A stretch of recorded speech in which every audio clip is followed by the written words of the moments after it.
कैसे हैं आप?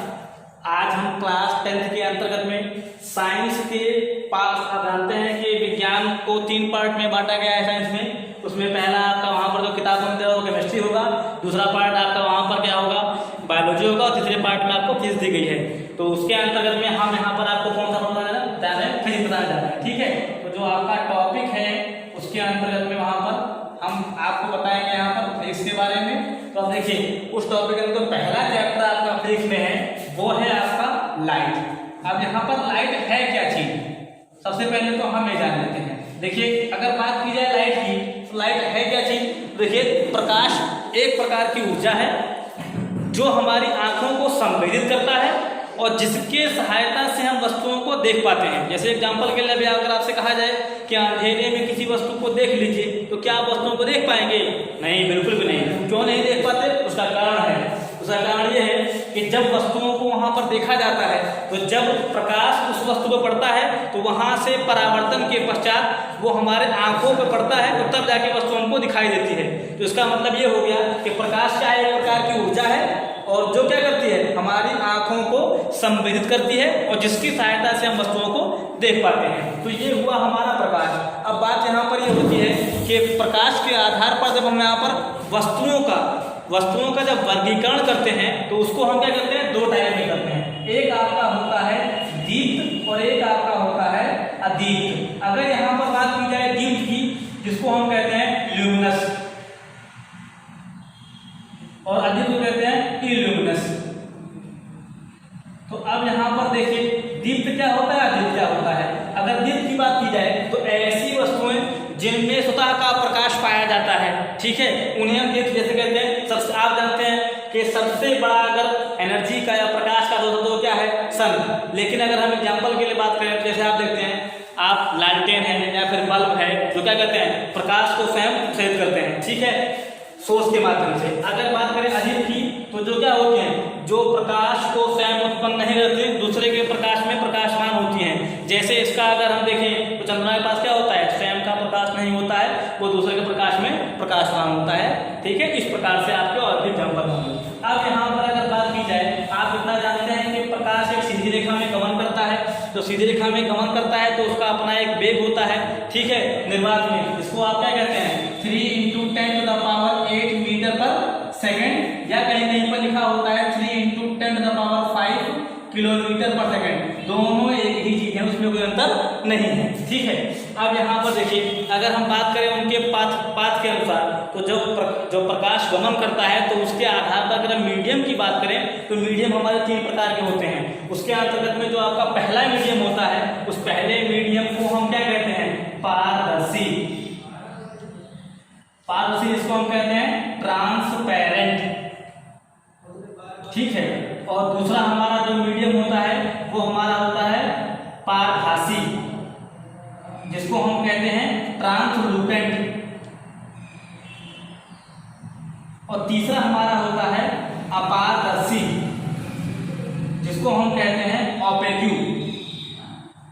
तो अब यहाँ पर देखिए पारदर्शी क्या होता है भाई, जब प्रकाश गुजरता है माध्यम से तो प्रकाश का अधिकतम भाग जब दूसरे माध्यम में पहुंच जाए तो ऐसे माध्यम को हम पारदर्शी माध्यम कहते हैं। और पारभासी में जब प्रकाश का कुछ ही भाग उसके आर पार जा सकता है, ऐसे माध्यम को हम पारभासी कहते हैं। इसके लिए स्वच्छ कांच होगा सीधा एग्जाम्पल, इसके लिए तेल से भीगा हुआ कागज हो सकता है, होता है। अगर अपारदर्शी की बात करें तो प्रकाश का कुछ भी भाग उसके पार आर पार ना जा सके, ठीक है, ऐसे माध्यम को हम अपारदर्शी माध्यम कहते हैं, जैसे दीवार, ठीक है, ये सब हमारे एग्जाम्पल होंगे। अब यहाँ पर अगर बात की जाए किसके, प्रकाश के परावर्तन की, तो प्रकाश का परावर्तन होता क्या है, यहाँ पर हम ये जान लेते हैं। देखिए क्या होता है प्रकाश का परावर्तन, प्रकाश का परावर्तन। अब यहाँ पर अगर हम प्रकाश के परावर्तन की बात करें, जिसको हम कहते हैं रिफ्लेक्शन ऑफ लाइट। एक बात ध्यान दीजिएगा, ध्यान से इसको देखिएगा, समझिएगा क्यों, क्योंकि इन सब चीजों को हमें इंटर में पढ़ना होगा, जहां पर हम ऑप्टिक्स के अंतर्गत में से एक लंबी ब्रांच के अंदर पढ़ेंगे। देखिए क्या है प्रकाश का परावर्तन, सबसे पहले जानते हैं। देखिए हमने क्या किया है, समतल दर्पण लिया, इस समतल दर्पण पर हमने मान लेते हैं मिरर है, इसको इसको हमने M1 इसको M2 मान लिया। अब इस M1 व M2 पर क्या होगा, एक प्रकाश की किरण आती है, ठीक है, जो किरण आती है उस किरण को हम कहते हैं इंसिडेंट रे, या सीधे कहा जाता है आपतित किरण,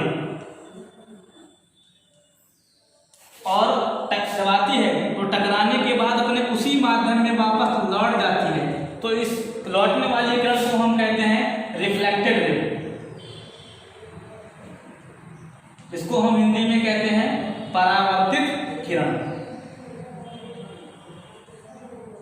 और जिस बिंदु पर ये आती होती हैं उस बिंदु को कहते हैं आपतन बिंदु,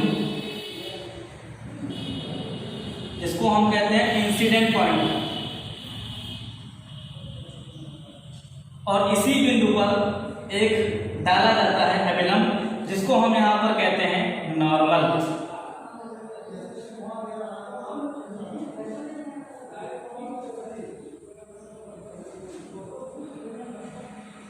ये हो गया। अब देखिए क्या है प्रकाश के परावर्तन का नियम, ध्यान दीजिए। जब प्रकाश की किरण किसी चिकने समतल या पृष्ठ से टकराती है तो टकराने के पश्चात प्रकाश की किरण अपने उसी माध्यम में लौट जाती है। अतः प्रकाश का किसी चिकने तल से टकराकर अपने उसी माध्यम में वापस लौटने की इस क्रिया को हम प्रकाश का परावर्तन कहते हैं, ठीक है। ये हुआ प्रकाश का परावर्तन। तो आप यहाँ पर ध्यान दीजिए, आपतित किरण और अभिलंब के बीच जो कोण बनता है उसे हम कहते हैं आपतन कोण, जिसको हम कहते हैं इंसिडेंट एंगल। और परावर्तित किरण और अभिलंब के बीच जो कोण बनता है उसे हम कहते हैं परावर्तन कोण, या सीधे कहा जाता है क्या, रिफ्लेक्टेड एंगल। इसको दिखाते हैं आंख से, दिखाते हैं आई से, रिफ्लेक्टेड एंगल। अब यहां पर ध्यान दीजिए, इस परावर्तन के दो नियम हैं। पहला नियम क्या है, पहला नियम है आपतित किरण, आपतन बिंदु, आपतित किरण, परावर्तित किरण, आपतन बिंदु पर ये तीनों अभिलंब परावर्तन बिंदु पर तीनों क्या होते हैं, एक ही तल में होते हैं। ध्यान सुनिए, आपतित किरण, परावर्तित किरण तथा आपतन बिंदु, ये तीनों एक ही तल में पाए जाते हैं, पहला नियम होता है।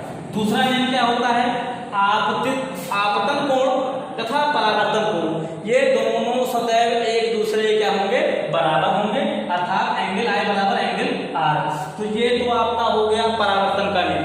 अब देखिए इसके संदर्भ में हम यहाँ पर एक परिभाषा की और जान लेते हैं, वो है हमारा प्रतिबिंब, जिसको हम कहते हैं इमेज। इमेज क्या होती है, ध्यान दीजिए। देखिए लेकिन इमेज की पहले जानने के लिए आपको दर्पण जानना पड़ेगा।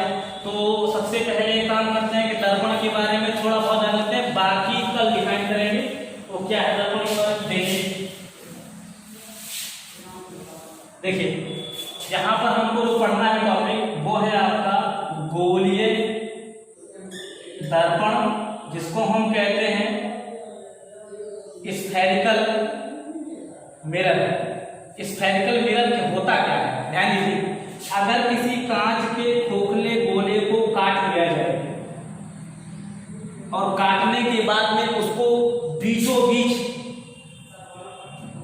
भाग से काट दिया जाए तो काट देंगे तो एक पार्ट आपका ये होगा और एक पार्ट आपका ये होगा। तो अब यहाँ पर देखिए क्या होगा, यदि अगर हमने इसके बाहरी पृष्ठ पर कलई कर दी और प्रकाश का परावर्तन इसके भीतरी पृष्ठ से होता है, तो इस प्रकार के दर्पण को हम कहते हैं अवतल दर्पण, जिसको हम कहते हैं अंग्रेजी में कॉनकेव मिरर।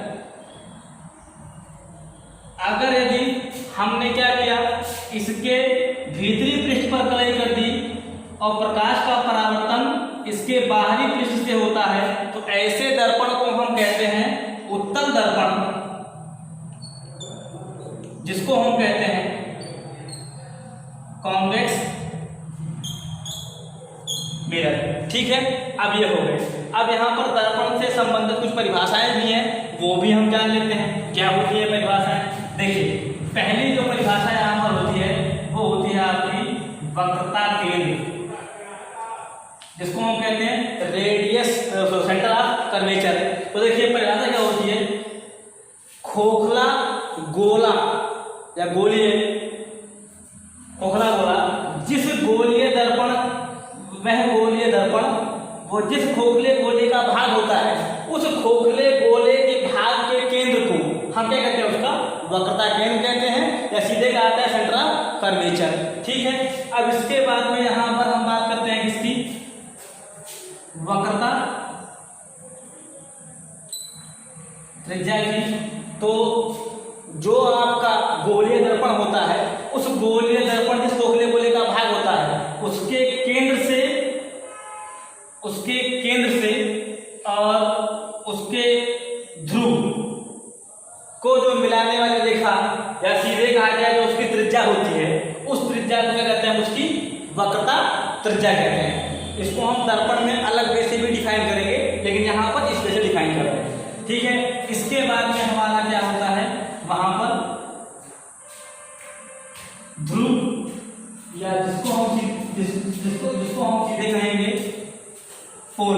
पोल क्या होता है वो ध्यान में देखिए, जो भी आपका दर्पण हो, जो भी आपका दर्पण हो, चाहे वो अवतल दर्पण हो और चाहे वो आपका उत्तल दर्पण हो, तो उस दर्पण के मध्य बिंदु से जो रेखा गुजरती है या उस दर्पण को दो बराबर भागों में बांटती है, उस बिंदु को हम उस दर्पण का क्या कहेंगे, ध्रुव कहेंगे। अब इसके बाद में एक और पॉइंट होता है इसको कहते हैं मुख्य अक्ष या प्रिंसिपल एक्सिस। ये क्या होता है, दर्पण के या गोलीय दर्पण के वक्रता केंद्र तथा उसके ध्रुव को मिलाने वाली रेखा को उस दर्पण का हम क्या कहते हैं, मुख्य अक्ष कहते हैं, प्रिंसिपल एक्सिस कहते हैं। इस प्रकार से इसके बाद कल बताया जाएगा। जो कुछ आपको ना समझ में आया होगा कमेंट कीजिएगा, और इससे आगे की बातें आपको अगले लेक्चर में बताई जाएंगी। Thank you.